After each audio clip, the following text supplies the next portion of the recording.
Ako'y takam na takam talaga dito ha, kahit bawal muna sa atin yung matamis, pero promise ngayon lang 'to.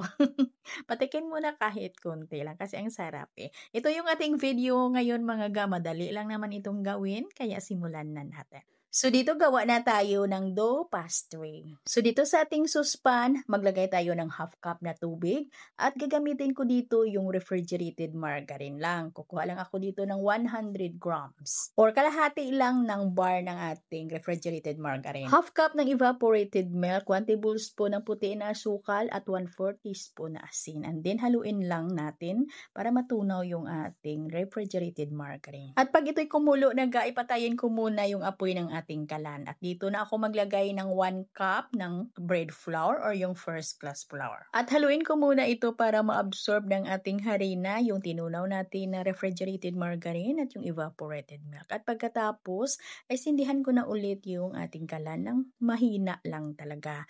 At lutuin at halu-haluin ko ito sa loob ng mga 2 or 3 minuto hanggang sa mawala yung hulo harina na nadurog na yung mga bilog-bilog na tuluyan at talagang naging smooth yung ating mixture. At ito na mga ay okay na ito ay dito palamigin ko lang muna. At nang ito'y malamig na ay isali na natin sa ating bowl. Kailangan talaga ay malamig ito para hindi din maluto yung ating ilagay dito na itlog.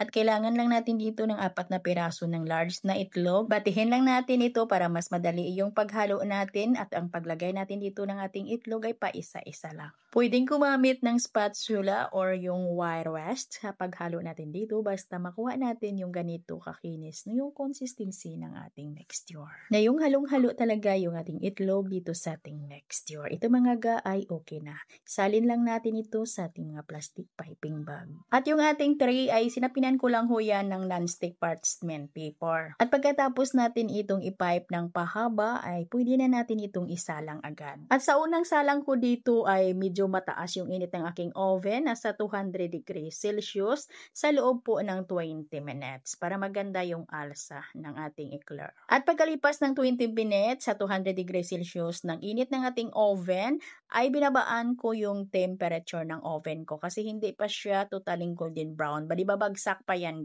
Bali babaan muna natin yung temperature ng ating oven para hindi din masunog. Bali inilipat ko sa temp na 170 degrees Celsius yung init ng aking oven at i-bake ko pa ito ulit sa another 5 to 6 minutes. Kailangan talaga na tama yung pagkaluto natin dito, tama yung timing. Kailangan nakabisado natin yung ating oven para hindi babagsak yung ating pastry. Ang mangyayari kasi dito basta hindi mo kabisado yung pagsalang dito, yung mangyayari dito sa ating mixture ay mag-deflate po ito. Lalapad po yan. Hindi po yan aalsa, hindi po yan lulubo, hindi yan magkaroon na butas sa loob. At may natira po tayong mixture dito na rin natin yan i-pipe sa ginamitan na natin na parchment paper.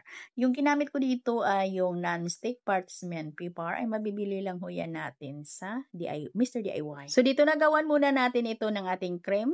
Gawa natin ito ng palaman. Gagamit lang tayo dito ng ECC whipping cream. 200 grams ng ating ECC whipping cream yung ginamit natin dito at batihin lang natin yan hanggang sa maglight yung kanyang kulay na yung mga paste niya ay mabate po natin. At scrape lang talaga natin yan para yung ilalim at yung mga bandang gilid ay mabati yung mga paste na hindi naabot ng ating attachment para maganda yung alsa ng ating or magandang volume yung ating ECC whipping cream. At lagyan natin ito ng 1/2 cup na malamig talaga na tubig. At yung paglagay natin ng tubig dito ay paunti-unti lang.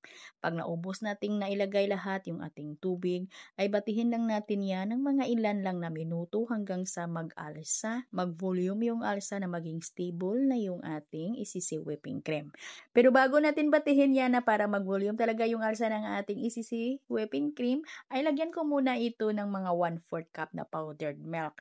And then batihin ko yan hanggang sa tuluyan na talagang umalsa na maging stable na yung ating ECC whipping cream. At ito na siya, pwede na natin itong ilipat sa ating mga plastic piping bag. At gawan muna natin ng butas yung ating mga eclair puffs dito sa ilalim. Dito natin ipadaan yung ating palaman. At ganituhin lang natin sa paglagay ng ating palaman mga At pag nararamdaman natin na mabigat na parang nagsikip na yung ating puffs, ay ibig sabihin ay puno na ho yan. Yung nag-awas na yung ating palaman. Ang kailangan lang talaga natin dito yung maging siksik talaga, yung punong-puno talaga yung palaman sa loob.